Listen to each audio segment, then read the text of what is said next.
నమస్తే. ప్రముఖ శైవ క్షేత్రం దక్షిణ కాశీగా పిలువబడే వేములవాడ శ్రీ రాజరాజేశ్వర స్వామి దేవస్థాన ఆలయ విస్తరణ మొత్తానికైతే జరుగుతుంది. ఈ ఆలయ విస్తరణలో ప్రముఖంగా ఇక్కడ తెలంగాణ నుండి కావచ్చు, ఇక్కడ స్థానికంగా ఉండే నాయకులు, హిందూ సంఘాలు ఒక ప్రధానమైన డిమాండ్ చేస్తుంది. ఆలయ విస్తరణలో భాగంగా ఏ విధంగానైతే ఆలయ విస్తరణ చేస్తున్నారో అందులో దర్గా ఒకటి ఉంది. అది అందరికీ తెలిసిన విషయమే. ఈ దర్గాను ఇక్కడ నుండి, ఈ శైవ క్షేత్రం నుండి తరలించాలనేది ఒక ప్రముఖమైన డిమాండ్ వస్తుంది. దాని గురించి మాట్లాడడానికి మనతో పాటు బీజేపీ రాష్ట్ర కార్యవర్గ సభ్యులు ఎర్ర మహేష్ గారు ఉన్నారు. వారితో మాట్లాడదాం, వారి అభిప్రాయం ఎలా ఉందనేది. అన్నగారు నమస్తే.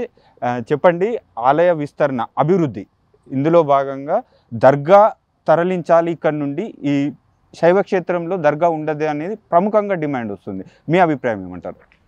హిందూ బంధువులందరికీ నమస్కారాలు తెలియజేస్తూ ఉన్నాను. ఒకవైపు చాలా సంతోషం, మరొకవైపు బాధేస్తూ ఉంది. హిందూ ధర్మం పట్ల, హిందూ భక్తుల పట్ల ఎందుకు ఇంత వివక్ష చూపిస్తూ ఉన్నది తెలంగాణ రాష్ట్ర ప్రభుత్వం అని చెప్పేసి. దక్షిణ కాశీగా ప్రసిద్ధిగాంచినటువంటి శ్రీ వేములవాడ రాజరాజేశ్వర స్వామి దేవస్థానం ఈ దేశంలో రెండు ప్రాంతాలను కాశీలుగా పిలువబడితే, ఉత్తర భారతదేశంలో ఉన్నటువంటి, ఉత్తరప్రదేశ్లో ఉన్నటువంటి కాశీలో ఉత్తర కాశీ అని చెప్పేసి, మరి దక్షిణ భారతదేశంలో అందులో ప్రధానంగా తెలంగాణ రాష్ట్రంలో, ఈ తెలంగాణ రాష్ట్రంలోని రాజన్న సిరిసిల్ల జిల్లాలో ఉన్నటువంటి వేములవాడ రాజన్న ఆలయం యొక్క ప్రాచుర్యం దక్షిణ కాశీగా సనాతనంగా దాదాపుగా 200-300 సంవత్సరాల నుంచి పిలువబడతా ఉంది. ఇవాళ ఈ ప్రభుత్వాన్ని ఒకటే సూటిగా ప్రశ్నిస్తూ ఉన్నాం. చట్ట ప్రకారము ఆలయాన్ని విస్తరిస్తున్నటువంటి తరుణంలో అక్కడ ఉన్నటువంటి హిందూ దేవాలయమా, అది దర్గా ఉందా, ఇంకేముందా అన్నటువంటి సంబంధం లేదు. ఎవరి మనోభావాలు దెబ్బతీసేటువంటి అవసరం లేదు. ఇవాళ హిందువుల యొక్క మనోభావాలను దెబ్బతీసే విధంగా ఆనాడు ఉన్నటువంటి మరి నిజాం పాలకులకు తొత్తులుగా ఉన్నటువంటి రజాకార్ల నుంచి వచ్చినటువంటి ఆ యొక్క ముస్లిమ్స్కు సంబంధించినటువంటి ఒక మత ఛాందసవాదులు హిందువుల మీద దాడి చేస్తే, మరి తిరిగి హిందువులు కనుక వారి మీద దాడి చేసినటువంటి క్రమంలో మరి నిజాం నవాబులకు సంబంధించినటువంటి రజాకార్లు వచ్చేసి ఇక్కడ ఆ యొక్క దర్గాను మరి హిందువుల మనోభావాలు దెబ్బతీసే విధంగా మన యొక్క రాజన్న ఆలయంలో గడిచినటువంటి 250-300 సంవత్సరాల క్రితం పెట్టడం జరిగింది. ఇవాళ అదృష్టవశాత్తు ఆలయాన్ని విస్తరణ చేస్తామని అంటూ ఉన్నారు. ఆలయాన్ని విస్తరణ చేసినటువంటి క్రమంలో ఎందుకు దర్గాను అక్కడి నుంచి తరలించరు? వాళ్ళ మనోభావాలకు అనుకూలంగా హిందూ దేవాలయంలో హిందువులు పూజించుకుంటారు, ముస్లింల దర్గాలో ముస్లింలకు ప్రత్యేకంగా ఉండాలి. ముస్లింల యొక్క మనోభావాలను దెబ్బతీయాల్సినటువంటి అవసరం ఎవరు కోరుకోవట్లేదు. అవసరమైతే ఎక్కడైనా 10 గుంటల స్థలం ఇవ్వండి, వాళ్ళందరితో మాట్లాడండి. అందులో ఈ యొక్క వేములవాడ రాజన్న ఆలయానికి సంబంధించినటువంటి దర్గా ఏదైతే ఉందో వేములవాడ పట్టణంలో ఉన్నటువంటి ముస్లిం సోదరులందరిది కాదు, అది కూడా వంశపారంపర్యంగా వస్తూ ఉంది.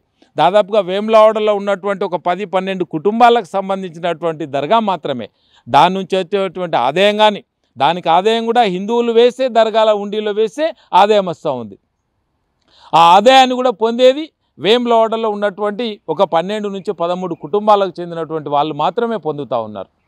నేనేమంటా ఉన్నానంటే, ఇలా అదృష్టవశాత్తు ఆలయాన్ని ఏ విధంగా అయితే విస్తరణ చేస్తూ ఉన్నామో ఆ ముస్లిం సోదరులందరినీ కూర్చోబెట్టి ఏ విధంగా అయితే మిగతా ఇతర దేవాలయాలను ఏ విధంగా నిర్మాణం చేస్తామో ఈ యొక్క దర్గాను కూడా అవసరమైతే చుట్టుపక్కల పరివాహక ప్రాంతంలో 5 గుంటల్లో 10 గుంటల్లో ప్రభుత్వమే స్థలాన్ని సేకరించి ఆ యొక్క దర్గాను నిర్మాణం చేసి వాళ్ళ యొక్క మనోభావాలకు అనుకూలంగా నిర్మాణం చేయండి.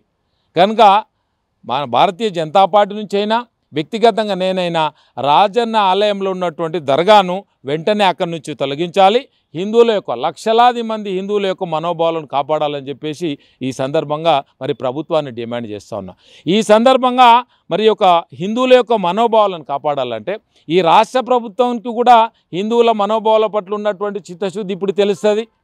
ఈ యొక్క స్థానికంగా ఉన్నటువంటి ఎమ్మెల్యే యొక్క చిత్తశుద్ధి కూడా ఈ యొక్క మనోభావాలు కాపాడే విషయంలో ఇప్పుడు తెలుస్తుంది.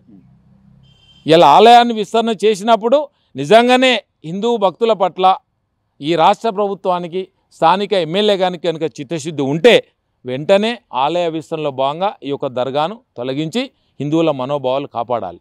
ఇవాళ తెలంగాణ రాష్ట్రం నుంచే కాదు, దేశంలో ఉన్నటువంటి నలుమూలల నుంచి కూడా, ఇవాళ ఆంధ్ర నుంచి, ఇలా ఒరిస్సా నుంచి, ఇలా ఛత్తీస్గఢ్ నుంచి, ఇవాళ మహారాష్ట్ర నుంచి, ఈ తెలుగు రాష్ట్రాల నుంచి పెద్ద ఎత్తున లక్షలాది మంది భక్తులు వస్తూ ఉన్నారు. ఒకవైపు భక్తులు రాజన్నను దర్శనం చేసుకుంటూ ఉన్నారు, ఒకవైపు వెంటనే బాధతో పోతూ ఉన్నారు. ఏమైంది ఈ తెలంగాణ ప్రభుత్వానికి, ఏమైంది ఇక్కడ ఉన్నటువంటి స్థానిక ప్రభుత్వానికి, ఏమైంది ఇక్కడ ఉన్నటువంటి ఎమ్మెల్యేకు?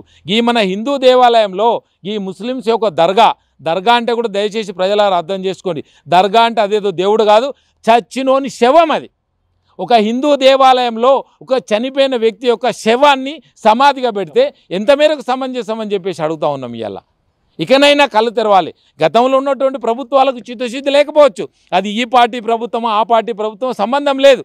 ఇలా హిందువుల పట్ల గతంలో కొంత వివక్ష కావచ్చు ఇలా, కానీ ఈ దేశం ప్రపంచంలో ఉన్నటువంటి పరిస్థితులను చూసినట్టు ఉంటే దేశం ఐక్యంగా ఉండాల్సినటువంటి పరిస్థితి ఉంది. ఇవాళ ప్రపంచంలో హిందువులకు ఉన్నటువంటి దేశం ఏదైనా ఉందంటే అది ఒక భారతదేశం మాత్రమే. ఇలా భారతదేశంలో కనుక హిందువుల యొక్క మనోభావాలు కాపాడకపోతే రాబోయేటువంటి కాలంలో వెనుక బ్రిటిషోడు ఏ విధంగా అయితే, మహమ్మదులు ఏ విధంగా అయితే మరి అప్పుడున్నటువంటి ఆఫ్ఘనిస్తాన్ నుంచి మన దేశం మీద అయితే ఏ విధంగా దాడులు చేసిరో, ఇలా హిందువుల యొక్క మనోభావాలు మనది మనమే కనుక కాపాడుకోకపోతే రాబోయేటువంటి రోజులలో కూడా మరొకసారి కూడా ఆ యొక్క ప్రమాదానికి గురయ్యేటువంటి అవసరం